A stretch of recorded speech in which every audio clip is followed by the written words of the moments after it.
nosso programa de hoje e você, amigo ouvinte, vai saber por que daqui a pouquinho. Muito bom dia a todos, os colegas, o amigo ouvinte que nos ouve e nos vê e o nosso convidado, professor Valério Nepomuceno. Meu alô de hoje vai para o nosso ouvinte Elvis Moreira de Alcântara. É isso aí, atenção produtores rurais, enquanto o governo define as regras da linha de crédito BNDES no novo Plano Safra, você já pode fazer sua pré-proposta. Com esse recurso você poderá financiar máquinas, equipamentos, matrizes bovinas, entre outros. Devido à escassez de outubro de 2021, é esperado que esses recursos se esgotem rapidamente. Então não perca tempo, verifique a documentação necessária no Cicobi Credicopa, Praça Desembargador Frederico 37, que é a praça da antiga rodoviária. Ô Edivar, convoca o povo aí, Edivar.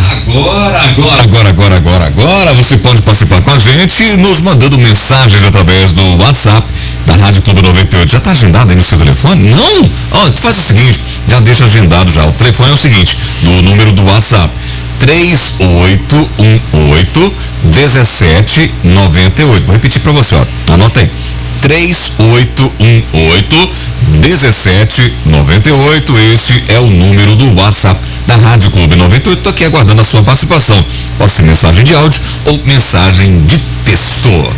São 8h06, a Minasaf Brasil é uma empresa do Grupo Patense, está com promoção nos planos de assistência familiar. É sem taxa de adesão e as mensalidades a partir de R$ 36,61 por família. Lembre-se, fazer um plano funerário, um ato de planejamento e amor para com seus entes queridos. O Grupo Patense está em Patos de Minas, Lagoa Formosa, São Gonçalo da Baeté, Varjão de Minas, Serra do Salitre. Ligue 3823-8362 ou acesse grupopatense.com.br. José Afonso, fala um pouco do nosso convidado aí, Zé. Vamos lá, aliás, a gente fala de boca cheia, viu, do professor mestre Valério Nepomuceno. Bom, ele é contador pela Universidade do Distrito Federal, Brasília, mestre em contabilidade financeira, Universidade Federal de Uberlândia, UFO, tese Contabilidade do Capital, a entronização do capitalismo contemporâneo. Atuou como contador do Ministério do Trabalho, auditor independente, foi sócio proprietário da consultoria de auditoria e auditoria, né, Sociedade Civil, professor de graduação, pesquisador e ensaísta contábil, membro permanente da Academia Brasileira de Ciências Contábeis, possui mais de 50 artigos publicados no Brasil e no exterior, livros produzidos, Contabilidade do Capital, a entronização do capitalismo contemporâneo, pela Juruá Editora, Contabilidade Internacional, em 2014, e Teoria da Contabilidade, uma abordagem histórico-cultural, também 2014, segunda edição, Juruá Editora, a contabilidade sob o enfoque neopatrimonialista, pela editora Unijuí, 1999, tem desenvolvido posições críticas ao modelo neoliberal de contabilidade. Além disso, trabalha no projeto de uma contabilidade social mais ampla e emancipatória. Atualmente trabalha como professor e pesquisador no Centro Universitário de Patos de Minas, Unipam em Patos de Minas. Já repetindo aqui, realizou conferências e apresentações no Brasil e no exterior, faz parte do conselho de conselhos editoriais de revistas científicas contábeis no Brasil e no exterior. O último evento internacional, o segundo Congresso Internacional de Teoria Contábil na cidade de Huancayo, Peru, nos dias 30 de junho, 1º e 2 de julho, a convite do Colégio de Contadores Públicos de Junín, apresentou a conferência Perspectivas Críticas em La Contabilidade Latino-Americana. Sua última participação foi com um capítulo do livro sobre Antônio Lopes de Sá, filósofo de La Contabilidade, produzido na Colômbia, uma iniciativa de alguns intelectuais colombianos por meio do site Antos Contable. Foi lançado apenas na Colômbia há uns 6 meses. Seu nome está na capa, inclusive junto com os demais escritores. Além de tudo isso, ele é patense. Gente, é uma referência na contabilidade, e por onde anda, né? Leva o nome do Brasil e de Patos de Minas, evidentemente. É uma honra tê-lo aqui participando do nosso debate 98. Ramalho, vários ouvintes. Muito bem, bem-vindo, professor Valério, aqui no nosso programa. Bom dia. Bom dia a todos, bom dia Zé Afonso, bom dia Jota, bom dia Edivar. Bom dia. Agradeço muitíssimo o convite para estar aqui para falar sobre contabilidade, falar sobre economia, falar sobre cultura, enfim, né? É um prazer muito grande. Antes de iniciar, eu não posso me esquecer de mandar um recado para vocês, especialmente para o Zé Afonso, do Fernando Rassi, que mandou um abraço lá de Uberlândia, né? Dá um abraço no pessoal lá, acho que vocês se lembram muito bem do Fernando Rassi, irmão do Marcos Rassi. É um grande amigo, né? Uma grande figura, inteligência e tanto. Aliás, tem muitas mensagens já enviadas desde que a gente começou a divulgar a sua vinda aqui ao nosso debate, viu? Professor Fernando Dias, enfim, as melhores referências, colegas, conhecidos, quem conhece o seu trabalho, muita gente mandou mensagem e a gente vai passá-las para você depois. Muito bem, vamos começar então com o nosso bate-papo, Zé Afonso, vamos lá? Vamos lá, o professor Valério Nepomuceno, vamos começar exatamente tendo um pouquinho desse seu conhecimento aqui, porque é tudo em resumo, né? Inclusive o seu próprio currículo foi um resumo aqui que nós fizemos, sobre a contabilidade, que sempre foi muito importante historicamente, né? Séculos e séculos, mas atualmente eu gostaria que você destacasse essa importância da contabilidade no mundo de hoje. Já vamos tentar resumir, né? Eu tenho fama de muito prolixo. Mas eu gostaria de iniciar, J. Ramalho. Lembra, eu vou levantar aqui uma máxima do venerável Beda, do século VIII, de um filósofo inglês, e ele diz o seguinte, isso até para inspirar a gente no trabalho de hoje, no debate: há 3 caminhos para o fracasso: não ensinar o que se sabe, não praticar o que se ensina e não perguntar o que se ignora. Então eu acho isso aí de uma possibilidade de reflexão muito grande em cima do que, sobretudo para quem trabalha e lida com a educação, como eu e tantos outros colegas aqui em Patos e no Brasil e no mundo, né?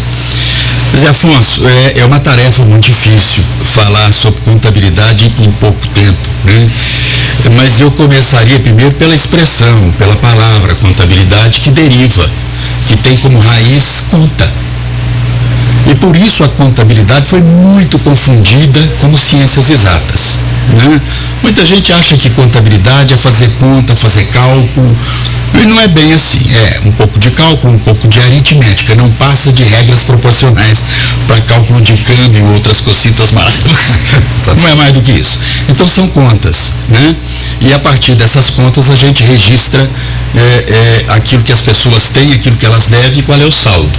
No caso brasileiro, das pessoas físicas, esse saldo geralmente tem sido deficitário. A gente fecha o mês sempre faltando alguma coisa, né?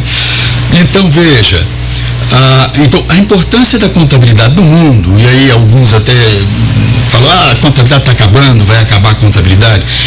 Bom, já tem mais ou menos uns 6.000 anos que a gente fala isso. E vai acabar. E vai acabar, está sempre acabando e não acaba. E não vai acabar, né? Portanto, a importância da contabilidade nesse cenário atual, só para voltar na questão do que foi em Peru, sim, e por isso a palavra ensaísta, se a gente tivesse num laboratório de química e física, a gente entenderia, quer dizer, você está fazendo experimento. Quem trabalha com a área social, com contabilidade, sobretudo nas ciências sociais, a gente fala que é ensaísta, ou trabalha em ensaios teóricos, e foi o que eu fiz em Peru. No Peru, com a tentativa de expressão de uma nova modalidade de contabilidade social, né? Essa contabilidade que nós conhecemos aqui, com os nossos colegas contabilistas no Brasil e no mundo todo, é uma contabilidade instrumental, é uma contabilidade de débito e crédito, que é o método que a gente utiliza, é a linguagem por meio da qual a gente expressa o patrimônio das pessoas, pessoas físicas, pessoas jurídicas. A proposta nossa para esse congresso internacional, e foi bom porque a gente teve muita gente fora, da França, da Espanha, grandes colegas da França, da Espanha, sobretudo, Venezuela, Cuba, Brasil, Argentina, Colômbia, especialmente Colômbia, tinha muita gente da Colômbia falando, que é aqueles que apresentam as conferências que eles chamam de ponências, né? E lá a proposta foi essa, de apresentar, de tentar fazer uma outra contabilidade mais ampla do que tão somente uma contabilidade financeira. Sim. Uma contabilidade numérica, uma contabilidade física, uma contabilidade de contagem física. E aí nós tiramos a contabilidade do capital financeiro e passamos a contabilidade contabilidade para o capital financeiro, para o capital intelectual e para o capital ambiental. Então a mensuração hoje, e eu diria para você, talvez os países mais relevantes no planeta Terra hoje sejam alguns países da África, que é o primeiro que tem a maior reserva de água doce do planeta. Eu me esqueci o nome do aquífero, mas o nosso aquífero é o aquífero Guarani, que é a segunda maior reserva de água doce do mundo. E nós não temos isso contabilizado. Nós temos uma contabilidade do PIB monetário, mas nós não temos a contabilidade do PIB verde, que a ONU hoje estabelece como PIB verde. A possibilidade de você ter isso, aí o Brasil deixa de ser um país, ou Argentina, ou Colômbia e Peru, porque nós temos ali o triângulo da Amazônia, desses 3 países, e que nós não temos uma contabilidade integrada. Qual é a relevância disso? É que quando você faz uma contabilidade integrada, muito provavelmente o país economicamente fraco passa a ser absolutamente indispensável para a humanidade. Então, é preciso perceber a dimensão disso, da Amazônia. Eu estou falando da Amazônia porque é uma imensa reserva, né, e que hoje está sendo atacada, destruída, etc. Tal, e nós teríamos que ter o registro disso. Mas como, Valério? Você está ficando doido? Como é que vai fazer isso? Hoje nós temos, com a 5G, a possibilidade de medir a eliminação de carbono da determinada árvore. Você tem aplicativo para fazer essa mensuração. Então, é plenamente factível, e nós já temos. O governo Dilma lançou uma base de dados chamada contas satélites na contabilidade nacional, mas ficou dormindo aí no passado. Então, o que a gente pretende é resgatar isso de uma maneira integrada. É preciso saber se a empresa hoje que produz, transforma o ferro-gusa em siderurgia, num processo de transformação, se esse processo ambiental, do ponto de vista contábil, ele é viável. Então é preciso saber quanto consumiu de água, né? É preciso saber de quanto que foi extraído e quanto sobrou de reserva mineral, de ouro, bauxita, etc. e tal.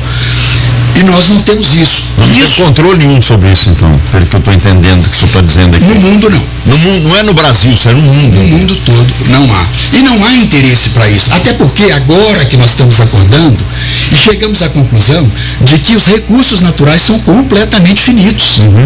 Mas são finitos e alguns estão à beira da extinção. Nós podemos perder algumas reservas aí, etc.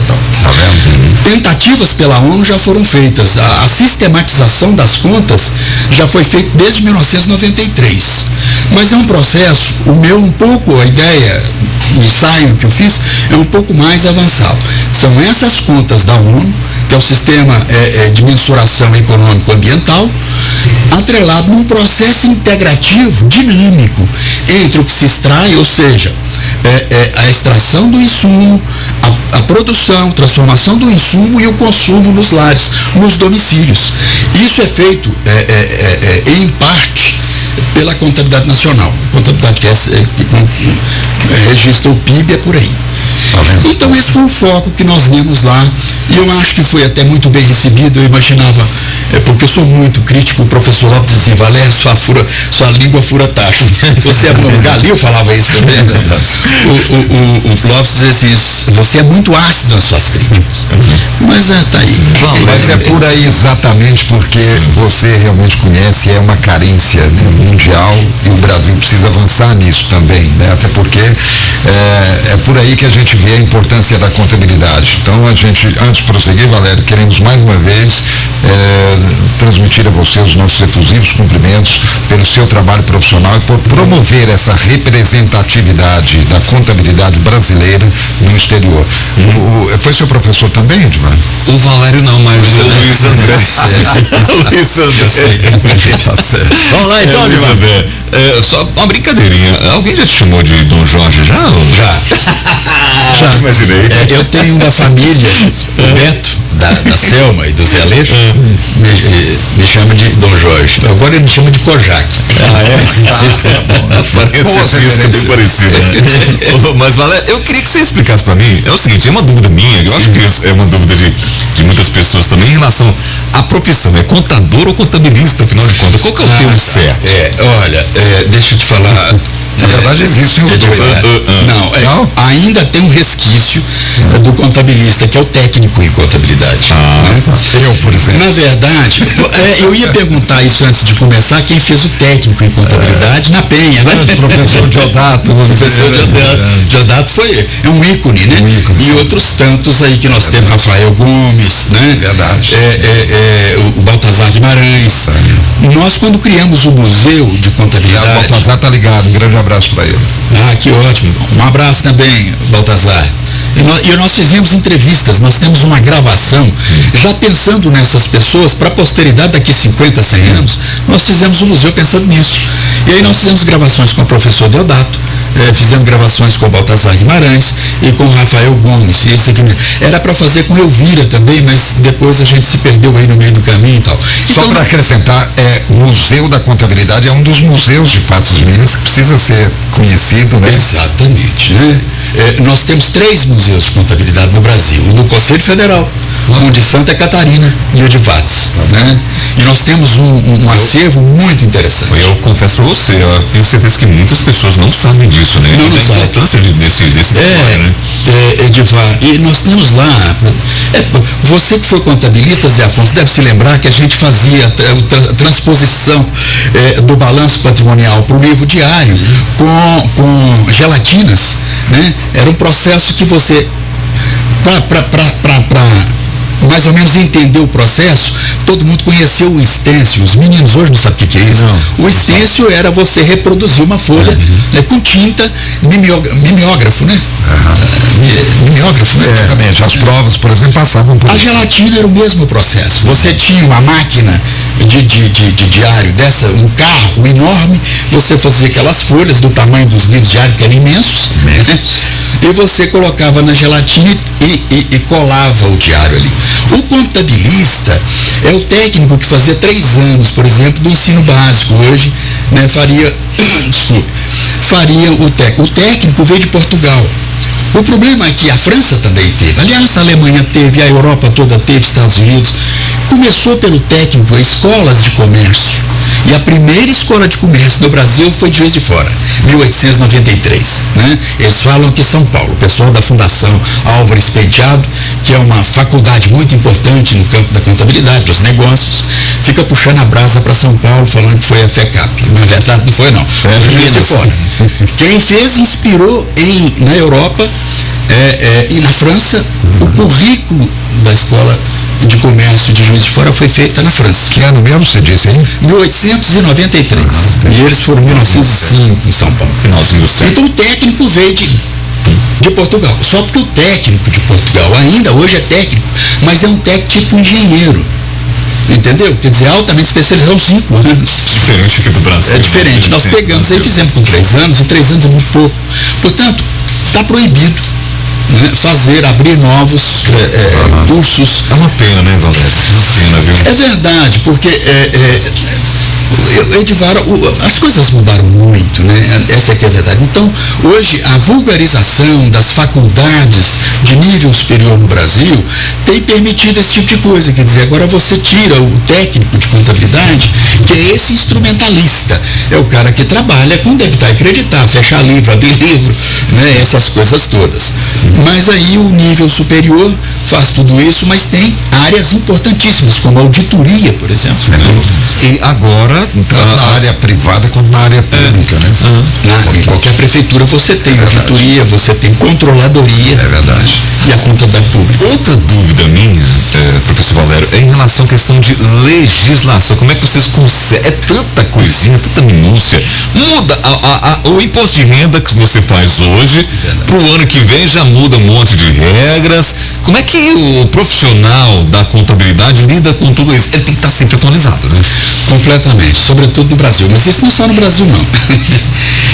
Os americanos também são chegados, sobretudo no imposto de renda deles, que é extremamente mais complexo. Tem algumas áreas que a gente, apesar de ser país, ainda vou chamar país de terceiro mundo, que é uma expressão da década de 90, eu acho que não conseguimos sequer sair da emergência. Então, nem país emergente. Nós estamos muito atrasados, nós vamos ver isso na área da educação, por exemplo, que é terrível.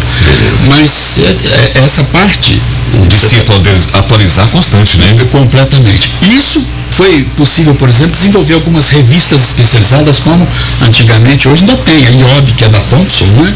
Reuters, Thomson, que quem era contabilista e quem era contador, aliás, quem ainda continua da mesma maneira, tem que ter, estou falando era porque eu já saí do mercado há muito tempo, tem que ter a revista. Hoje facilitou tremendamente. Ô professor, hoje o contador é valorizado ou não? Esse profissional, ele é valorizado ou não? Nós sabemos que o campo dele cresceu, né? Porque antigamente uma fazenda não era uma empresa, né? Hoje a maioria virou empresa e se não virar quebra, não consegue, não dá conta de andar mais, vem aí tecnologia, vem uma série de coisas que é obrigado a fazer contabilidade, senão vai tudo embora, vai pelo ralo.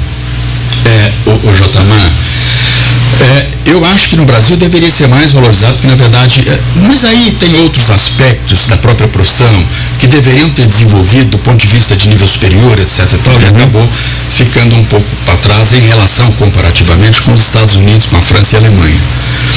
Nos Estados Unidos, nós temos duas profissões que são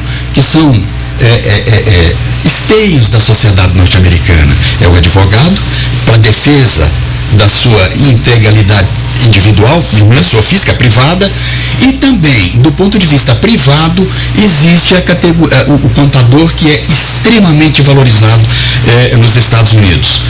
É um profissional top, é um profissional da contabilidade e o profissional do direito. São duas categorias muito importantes. Dois esteios que estão ali sempre em defesa da propriedade privada. Os americanos são muito ligados, né? É muito forte essa questão. Sobretudo, nós estamos vendo aí a questão do porte de arma. É verdade. Então, é muito diferente. Lá é valorizado, aqui ainda não, né? É valorizada. O Conselho Federal dá um apoio enorme, sabe? Nós temos diferenças em relação à América Latina, mas o Conselho Federal nosso é muito forte, é muito atuante, é muito vigilante em relação à profissão, né? É claro que a gente teve uma época em que a gente teve uma expansão muito grande, até das universidades. Coisa que não ocorre, por exemplo, no campo da medicina. O Conselho Regional de Medicina fica se travando um pouco, não expandir tanto e tal. Mas eu acho que bobagem, acho que tem que expandir tudo. O que tem que dar é muita força para o contabilista e o contador. E eu acho que o Conselho Federal e os conselhos regionais têm feito, inclusive, o que a gente chama de atualização constante. Você tem que fazer esse melhoramento, qualquer profissional da contabilidade. É uma exigência legal. Né? As nossas normas, o Conselho de Ética, o Código de Ética, o Código de Conduta exige a nossa permanente atualização, pelo menos uma quantidade de créditos ou volume de participação de congressos, etc. Bom, eu tenho que fazer um intervalo, Zé Afonso. Vamos deixar uma pergunta no ar aí? Eu gostaria da sua visão, resumidamente também, mas é sempre importante, sobre a economia nacional, sabe? O momento que nós estamos passando agora, aliás, nós estamos sempre em busca de uma economia estável e na verdade... outro que não dá para resumir também, né? Vai precisar de um tempinho maior também. Nós vamos fazer o intervalo, depois na volta. O poder de resumo dele, de comunicação, ainda mais aqui no Brasil ainda, professor. São 8h28 na capital do milho. Dornelles Imóveis agradece aos clientes que adquiriram um apartamento e anuncia o novo lançamento, que é o Residencial Luiz XV. São apartamentos com 2 quartos, suíte, sala, copa, cozinha, 1 e 2 vagas de garagem, tem sacada na sala ou quarto, tem porcelanato, bancada em granito, gás canalizado, aquecedor solar, esquadrias em alumínio. O prédio é semi-partilhado, tem elevador inox. Residencial Luiz XV, novo lançamento Dornelles Imóveis, na rua João Pereira da Silva, Jardim Paraíso Patos. É próximo ao Cicobi da Rua da Mata. Informações e vendas Dornelles Imóveis, 999750403, 999750493. Quer comprar, vender seu imóvel? dornellesimóveis.com.br. 8h29, voltamos já. Debate 98 retorna daqui a pouco. Aguarde.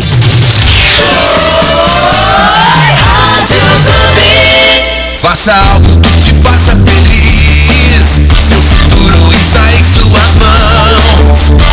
Olhe à sua volta, você vai se inspirar. Essa energia toca o seu coração. Seu lugar pra ser feliz é aqui.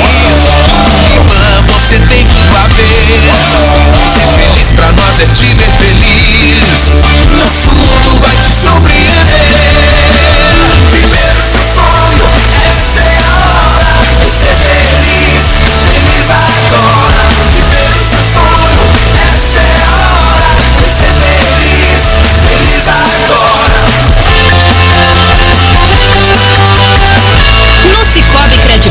você encontra os mesmos serviços de um banco, só que com mais benefícios, tarifas e taxas mais baixas, melhor remuneração para os seus investimentos e um atendimento diferenciado.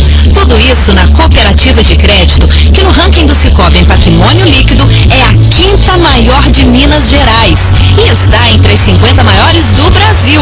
Sicoob Credicopa, mais que um banco, a nossa cooperativa de crédito. Tá barato demais. Coca-Cola 2 litros, 6,89. Galinha congelada, 7,98 o quilo. Linguiça para churrasco suíno, 13,99 o quilo. Batata palito Bem Brasil, 2 quilos, 19,98. Maçã de peito, 28,98 o quilo. Colchão mole bovino, 33,99 o quilo. Cartão Moderno, você mesmo aprova no celular e tem até 45 dias para pagar. Novo Moderno, Rua Genor Maciel 3, na Praça do Mercado. Tem novidade na farmácia do Otinho, a melhor linha de vitaminas do mercado. Vita Sanos, eu disse Vita Sanos. Cápsula gelatinosa, fácil de engolir, sem gosto, sem cheiro, não agride o estômago, efeito instantâneo, acelera o metabolismo, melhora a disposição e o apetite sexual, fortalece a imunidade, é completa para homens e mulheres. Vita Sanos é vitamina, Vita Sanos é saúde. Informações 3825-3003. Vita Sanos, em Patos de Minas, só na farmácia do Otinho. Funerária São Pedro e Velório Príncipe da Paz. 3821-4945 informa. Então, Patos de Minas e região, nota de falecimento. Faleceu Dona Ana Alves de Faria. Dona Ana, aos 84 anos. Ela deixa o filho Aécio Martins de Faria, os netos Marcos Faria, Ricardo, Nayara e Verônica, os irmãos e outros familiares. A família, com pesar, convida parentes e amigos para o seu sepultamento hoje, saindo féretro às 13h30 do velório Príncipe da Paz, na Rua Ouro Preto 798, Várzea, para o cemitério Jardim Parque da Esperança. Desde já a família agradece a todos pelo comparecimento. Noticiamos, portanto, o falecimento de Dona Ana Alves de Faria. Dona Ana tinha 84 anos. Confirmando o sepultamento, será hoje à 1h30 da tarde no cemitério Jardim Parque da Esperança. Informação das funerárias São Pedro e Príncipe da Paz.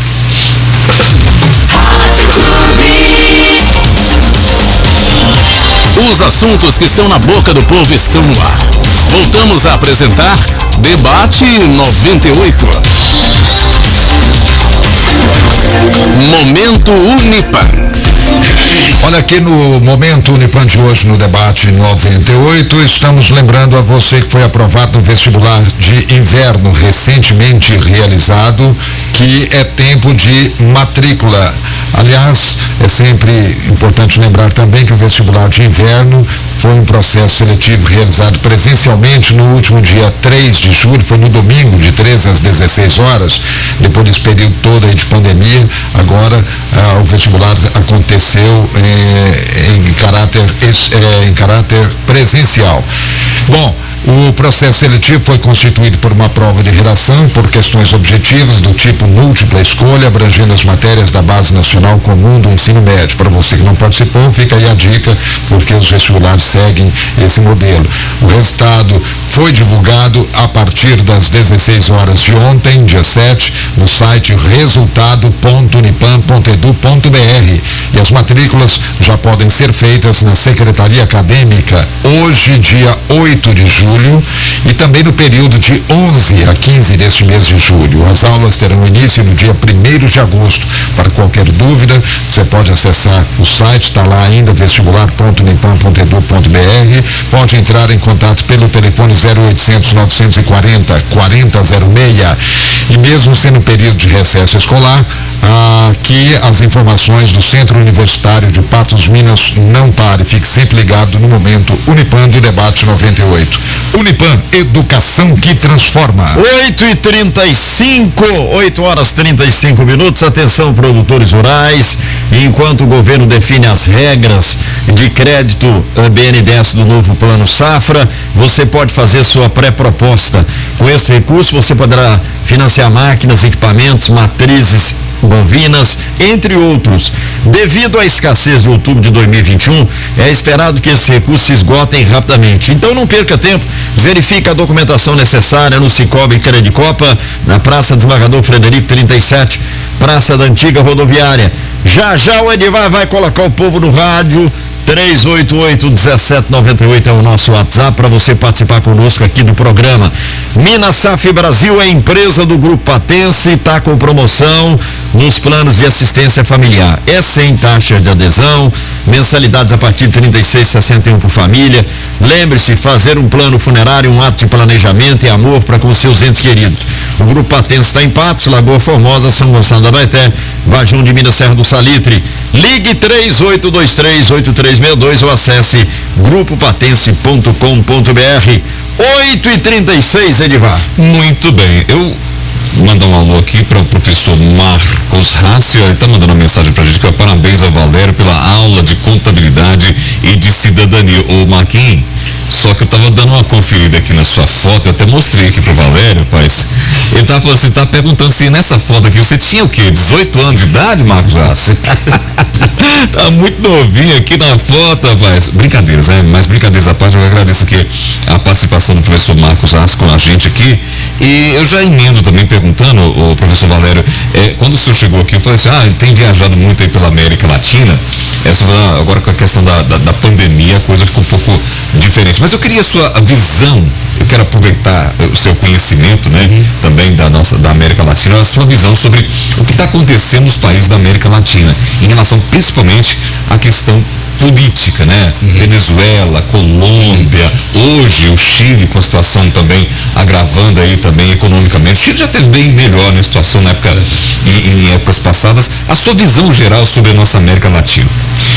Edivaro, assim, a proximidade que eu mantenho com os meus colegas contadores na Argentina, desde a Patagônia Argentina, lá em Comodoro Rivadavia, onde eu estive, fiz uma palestra lá para eles em 2014, e depois mais recentemente na Colômbia, Peru, que a gente tem percebido, sobretudo, por exemplo, as diferenças culturais desses países, por exemplo, Brasil, Argentina e Colômbia, para ficar em três. É incrível. Por exemplo, a ideia do contador colombiano em relação a contabilidade deve ser voltada mais para o aspecto social do que privado, é impressionante em relação à Argentina e Brasil. Nós não pensamos assim. Quer dizer, nós que eu estou falando, a nossa contabilidade no Brasil, Argentina, etc. Eu penso um pouco diferente, eu penso meio, por isso que eu dei tanto certo com os colombianos e fiquei indo lá 5 anos consecutivos nas universidades e tal. E o que eu percebo é o seguinte, é um povo muito aguerrido, é um povo do ponto de vista político muito engajado. O campesinato, o campesino, é um cara lutador bravo, igual nós já tivemos aqui em épocas passadas o MST, que ainda tem suas lutas, mas já está institucionalizado sob outro aspecto. O que a gente está percebendo na América Latina é que nós estamos experimentando aquilo que o Hélio Jaguaribe, no livro dele, Brasil, Sociedade Democrática, já dizia o seguinte, na verdade, a América Latina vive de soluço em soluço, de momentos episódicos, ou seja, de avanços e retração. O Jaguaribe tinha razão quando ele afirmava isso. Nós estamos num momento esquisito, para não falar outra coisa, tanto no Brasil quanto em outras áreas da América Latina. Eu estou imaginando ser contador na Argentina, meu Deus. Não, eu estou vendo aqui, a Argentina, hoje ninguém sabe o que custa uma coisa ou outra, o arroz, ninguém sabe, hoje é um preço, daqui a pouco é outro. A inflação na Argentina está 60% ao ano, isso é um absurdo. A nossa está em torno de 12%, 13%, 14%, pode chegar até mais. Então são dois aspectos na economia, Zé Afonso, já falando um pouquinho dessa nossa América Latina. Você já pode depois acrescentar aí na questão do Brasil, o PIB, reflexos internacionais, enfim. Então a gente está vendo assim, tanto na Argentina quanto o Chile, que você colocou muito bem, no período da Bachelet e de outros, houve um avanço muito grande do ponto de vista político, econômico, compreensão social da sua população. Eu acho que isso é fundamental em qualquer país. Eu tenho que pontuar isso aqui, porque quando eu estava em Comodoro Rivadavia, o professor Jorge Gil, que me convidou, que eu queria traduzir meu livro lá, a gente sentou e tratou dessa questão, ele disse assim: Valério, dá uma entrevista na rádio para nós. Estava eu e um colombiano, Maurício Gomes Vidiega. Eu falei: olha, sobre o quê? Ele falou sobre os buitres, que são os títulos podres da Argentina junto ao FMI, Fundo Monetário Internacional, que a dívida deles nunca diminuiu. Quer dizer, é um problema gravíssimo que ainda vive a economia argentina. Eu falei: Gil, me dispensa disso, porque o que eu vou dizer para os argentinos é: não faça isso. Sarney fez isso e não deu certo, né? Em épocas passadas, quer dizer, o que aconteceu? A pressão do governo argentino, que eu acho que tem uma autonomia absoluta sobre isso. Um tribunal de justiça em Nova York bloqueou as contas de uma nação. Por favor, onde é que nós estamos? Não é? Então é o poderio norte-americano em cima disso, que bloqueou para pagamento da dívida junto aos compromissos feitos da Argentina. Então nós temos um passado, o Zé Afonso, de dívidas nas Américas.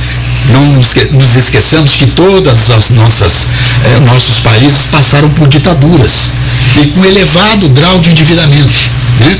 Evidente, houve alguns avanços, etc. e tal, do ponto de vista do bolo do Delfim Neto, né? Vamos crescer para depois dividir, etc.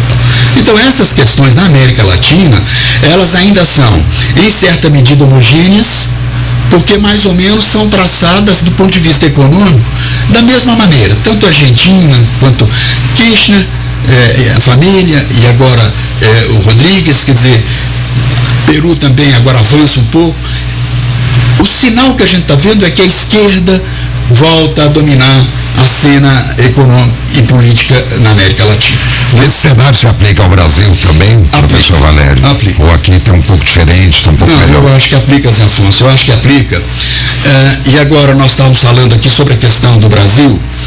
Veja você, se você pegar um gráfico, né, do PIB brasileiro de 1980 a 2020, a gente vai perceber que o crescimento do PIB aqui no Brasil desde 1980, ele fica com um crescimento muito agregativo, um pouco agregado. Um valor que sobe um pouquinho, sobe. Se você pegar de 2002 a 2012, 10 anos de PIB, o Brasil saltou de 1 trilhão de dólares, não, era menos, viu? 500 bilhões de dólares para 2,6 trilhões de dólares. Né? Então, assim, o que significa isso para o Brasil? O que significa isso para nós? Um agregado de riqueza. Como é que se constrói a riqueza? É exatamente a partir da mão de obra, do trabalho, da produção, da produtividade, dessas escalas. Nesse período, coincidentemente ou não, é um período de governo de esquerda, você teve, do ponto de vista econômico, uma ascensão extraordinária. Extraordinária. E os outros dados eu não preciso citar, porque, na verdade, a imprensa já tem repisado essas questões. Podemos projetar isso em perspectiva de futuro? Eu creio que sim. E aí eu não esqueci de falar que 2012 para cá, o PIB já caiu 1 trilhão de dólares. Você multiplica por 5, são 5 trilhões de reais que nós perdemos em riqueza. Edivar, como se você tivesse o seu carro e abusasse tanto do seu carro que em um ano ele depreciasse completamente. Ou, no caso aqui de 2,5 trilhões para 2,6 trilhões para 1 trilhão, né? É uma relação proporcional de empobrecimento que a gente está vendo aí o resultado. O que nós precisamos é um engajamento absoluto nas questões sociais.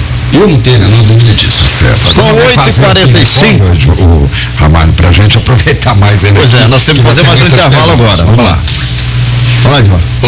Bom, já que nós estamos falando aí de Brasil, da questão de contabilidade, hoje, como é que o senhor está vendo a situação econômica mesmo? Vou colocar aquilo até que o José Afonso colocou aqui pra gente aqui. Hoje, a situação econômica do Brasil, que não é das mais favoráveis, e a gente já veio falar de crise desde que eu nasci. Eu acredito que o senhor também, né? Todo ano a mesma coisa, crise. Quando é que a gente vai sair dessa crise, professor Valério? É possível sair dessa crise? É possível. O Lívio, uma vez me fazendo uma entrevista na live dele, ele falou assim: Valério, o Brasil tem jeito? Foi a primeira pergunta que ele me fez, de chofre. Lívio Soares, que é dessa casa, foi dessa casa. Isso. Eu parei, fiquei pensando, eu levei alguns segundos e ele falou assim: será que ele me ouviu? Eu estava pensando que resposta que eu vou dar pro Lívio. Edivar, é mais ou menos a mesma coisa. Se você for falar de curto prazo, depende do resultado das eleições. Se a gente for falar a médio prazo e longo prazo, é outra circunstância, é outra situação, e eu acho que a gente tem jeito. Eu acho que a gente tinha e tem que passar pelo que nós estamos passando. Enquanto nação. É kármico, não é possível. É verdade. É kármico mesmo. Você sabe por quê? Porque eu não sou. O Sérgio Buarque de Holanda, me desculpe, mas a gente, todo mundo sabe que a gente nunca foi cortês. E eu não vou explicar, mas cobrir aquela coisa com glacê de bolo. A gente fazia... Padrão Mir falava muito isso. Não é verdade? Padrão Mir, tá aí. Você lembrou bem, viu, Marcos Haas? Veja você, então a gente faz de conta, jogava a sujeira para debaixo do tapete e vivia uma elite muito bonitinha e bem acabada, como se outras realidades que a gente está enfrentando agora, como o racismo, as minorias, etc. tal, e a questão econômica. Né? A pauperização, o empobrecimento da classe média que foi absorvida no cenário econômico brasileiro, desapareceu. Nós temos hoje, infelizmente, a Organização Mundial de Saúde soltou um relatório agora, essa semana, né, falando que o Brasil voltou ao mapa da fome. O mapa da fome é uma das coisas mais degradantes, viu, Ramalho?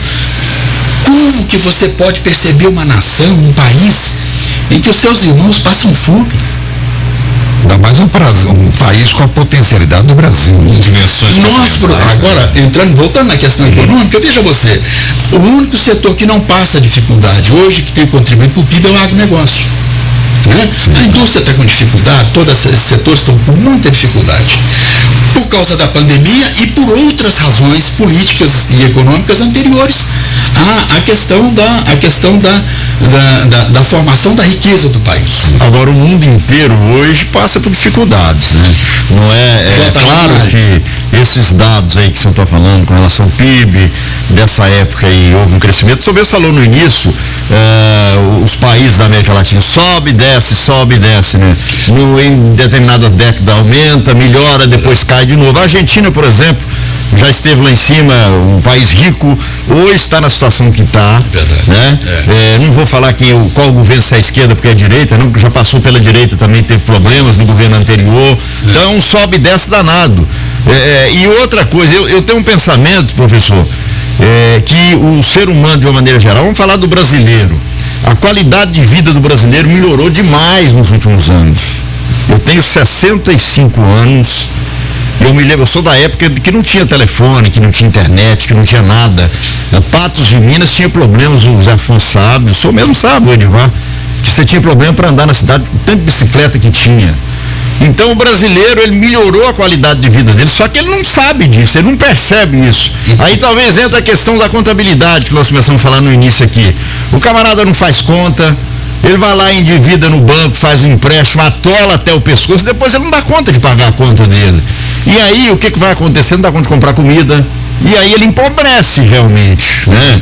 Então nós temos que analisar também esse lado. Eu tenho esse pensamento, e se você for fazer uma contabilidade, tudo isso e levantar, eu tenho certeza que vocês vão perceber que a qualidade de vida melhorou. Claro que a pobreza aumentou, há um desequilíbrio, né?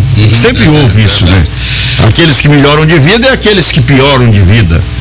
Nós falamos ontem aqui, o Zé Afonso, aliás, anteontem, né? não me lembro quem é que a gente entrevistou aqui, falando sobre a questão de cursos técnicos, de pessoas que... Walter Soares. De empresas que precisam de gente para trabalhar e não tem profissionais qualificados. Tem muito emprego e não tem gente para trabalhar. Tem alguma coisa errada aí. Tem alguma coisa errada aí, professor. Essa análise que você está fazendo da bicicleta me dá saudade até era bem melhor. Veja você, não estou aqui, mas fazendo uma comparação do ponto de vista ecológico, né, a Noruega, a Dinamarca, a Finlândia, as pessoas, inclusive os executivos, andam de bicicleta. Nós vimos ontem, por exemplo, o próprio ministro de bicicleta, né? Então, assim, do ponto de vista ecológico, certamente... Boris Johnson, você está dizendo? Boris Johnson. E seria né, uma perda incalculável do ponto de vista ecológico. É verdade. Olha, é bem verdade. A década de 60, Edivar, nós tínhamos uma inflação galopante, nós tínhamos um período de muita dificuldade.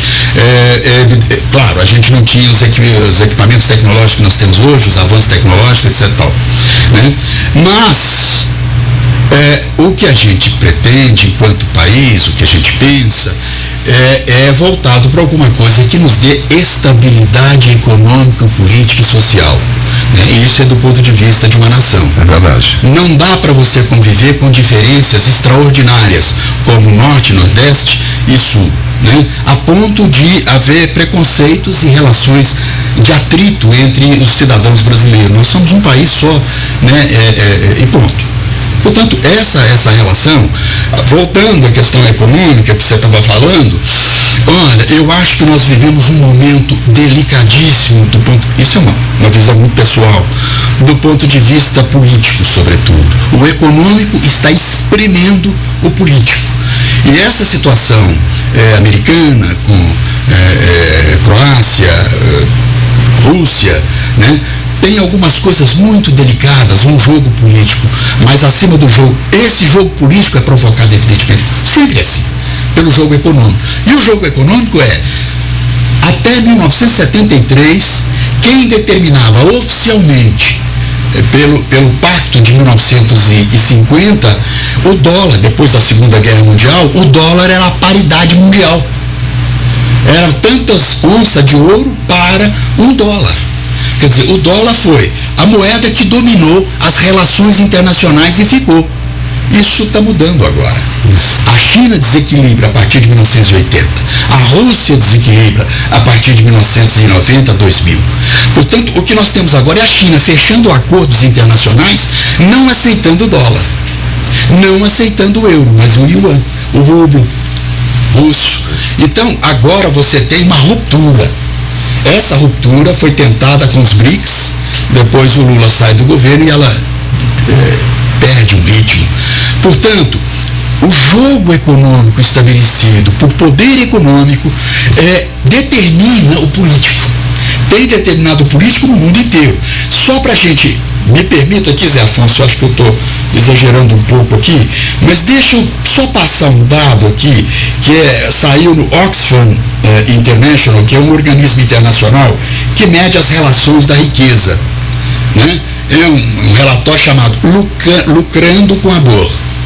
E esse relatório saiu agora, questão de poucos meses, mês passado, dia 22 de maio, na verdade, e que estabelece o seguinte: olha se não é preocupante. Os 10 homens, eu traduzi o relatório, que ele está em inglês, em francês e espanhol. Os 10 homens mais ricos do mundo possuem mais riqueza do que 40% mais pobre da humanidade, ou seja, 3,1 bilhões de pessoas. Você soma 3, nós temos 7,2 bilhões de habitantes.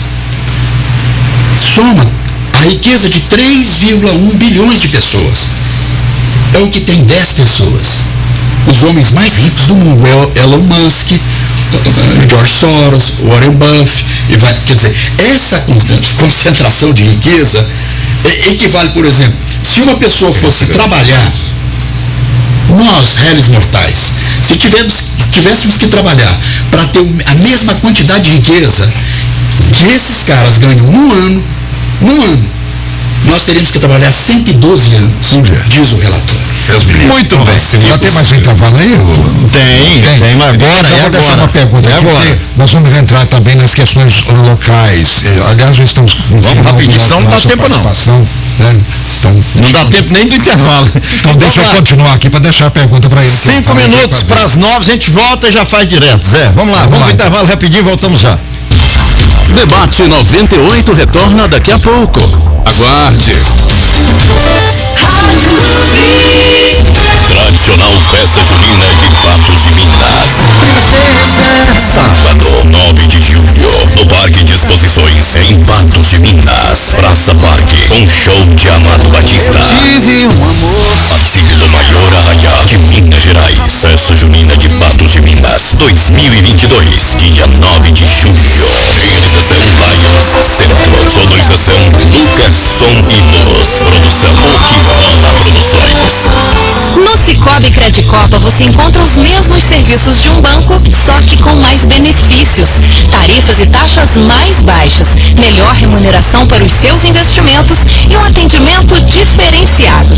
Tudo isso na cooperativa de crédito, que no ranking do Cicobi em patrimônio líquido é a 5ª maior de Minas Gerais e está entre as 50 maiores do Brasil. Cicobi Credicopa, mais que um banco, a nossa cooperativa de crédito. Ótima notícia para consumidores, lojas e oficinas. Agora tem Autoglass em Patos de Minas. O maior estoque da América Latina, agora aqui, pertinho de você. Variedade de verdade em para-brisas, faróis, retrovisores, lanternas, para-choques, suspensão, lataria e serviços para carros nacionais e importados. Loja Autoglass, Patos de Minas. Ligue 0800 025 6313. Acesse autoglass.com.br ou venha nos visitar.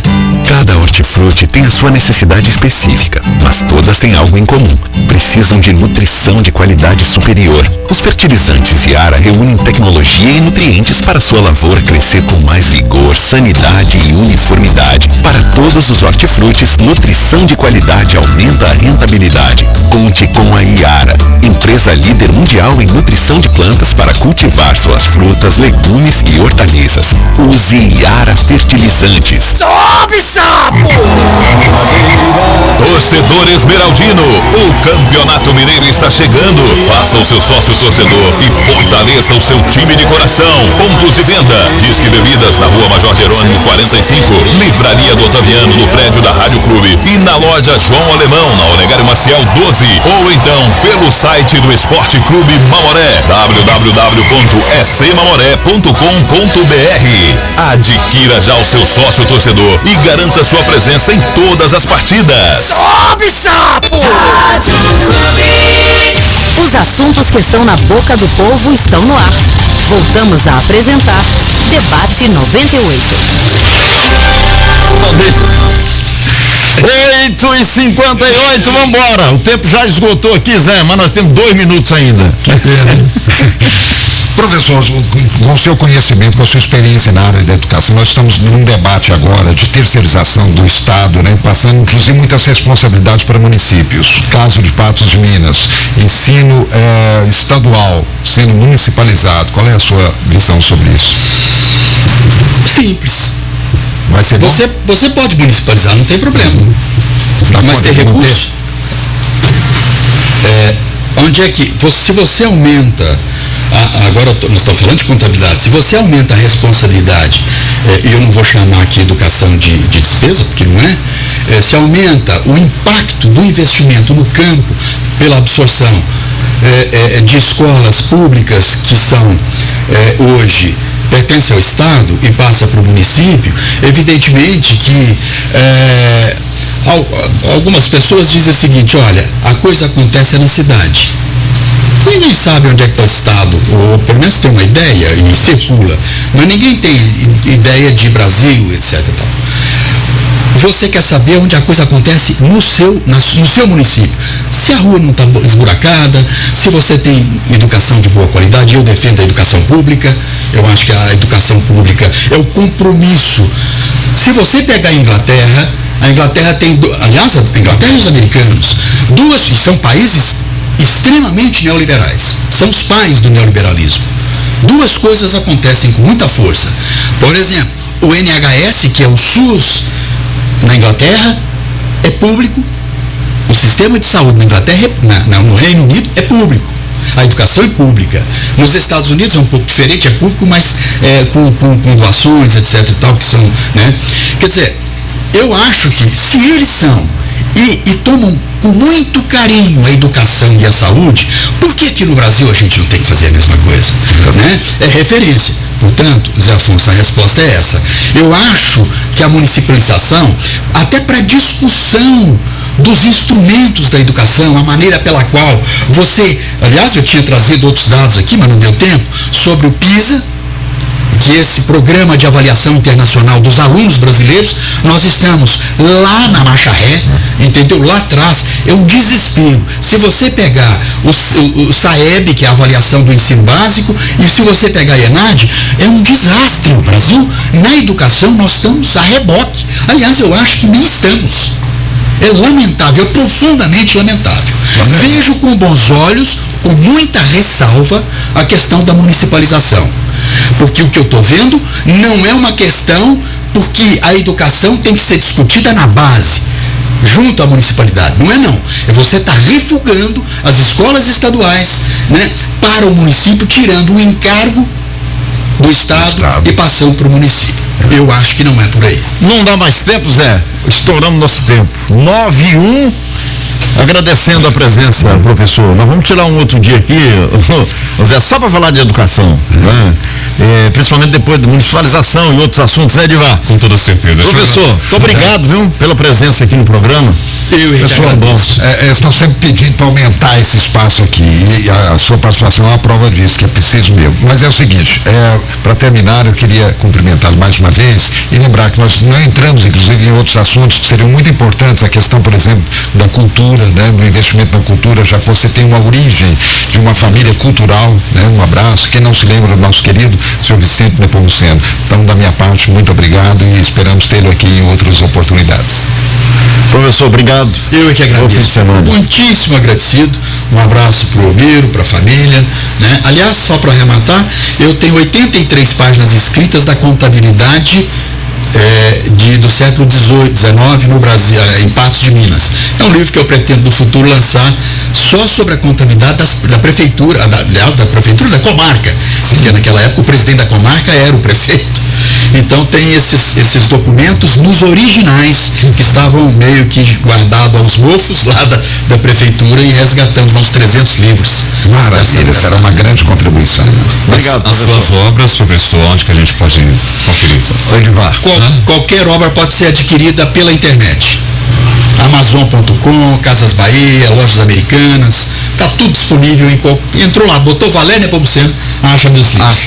Tá vendo como é que é fácil hoje? Edivar, grande abraço. Até segunda. Bom dia. Agradecendo a sua audiência. Agradecendo o Cicobi Credicopa, mais que um banco, nossa cooperativa de crédito. Dornelles Imóveis, compra, venda, construções. Acesse dornellesimóveis.com.br. Minas Saf Brasil, empresa do Grupo Patentes, 38238362. Unipam Educação que transforma. Vem aí Otaviano Max com Rádio Ajuda. Na sequência, o Bernardo Franco com Radar. O debate volta na segunda-feira. Um bom final de manhã, bom fim de semana. Bom dia, capital nacional do milho. Debate 98. Sua voz na Clube. Rádio Clube 98. Participe da 152ª Festa de Nossa Senhora da Badia de Água Suja em Romaria, Minas Gerais. Oh, Senhora